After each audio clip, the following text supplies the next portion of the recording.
যারা একঘেয়ে আলু ভাজার পরিবর্তে নতুন কিছু বানাতে চাইছেন বা আলু খেতে ভালোবাসেন, তারা বানাতে পারেন এই ঝটপট সহজ রেসিপিটি। 350 থেকে 400 গ্রাম আলু ভালো করে ধুয়ে শুকনো কাপড় দিয়ে মুছে নিন। খোসা সমেত এইভাবে 4 টুকরো করে কেটে নিন। কেটে নেওয়ার পর অবশ্যই আবার একবার ভালো করে ধুয়ে নেবেন।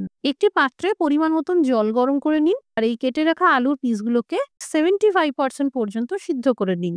আলুর বাইরেটা সিদ্ধ হবে, কিন্তু ভেতরটা সামান্য শক্ত থাকবে। এবার জল থেকে তুলে নিন। আলু যেহেতু ম্যারিনেট করা হবে, তাই অবশ্যই ঠান্ডা করে নেবেন।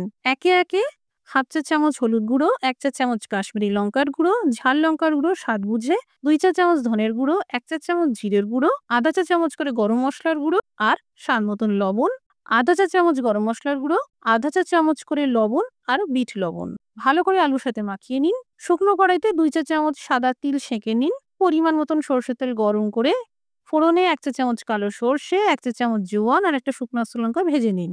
2 চা চামচ থেতো করা আদা, কুচানো 2টি কাঁচা লঙ্কা। এবারে ম্যারিনেট করা আলু মশলা সহ দিয়ে দিন। হাই টু মিডিয়াম ফ্লেমে 2 মিনিট মতন ভেজে নেওয়ার পর আধা কাপ জল দিয়ে আবারও ভালো করে ভেজে নিন। কম আঁচে ঢেকে 3-4 মিনিট রান্না করুন। আলু যতটুকু বাকি আছে সিদ্ধ হয়ে যাবে। সবশেষে সেঁকা তিল আর কুচানো ধনেপাতা ছড়িয়ে দিন।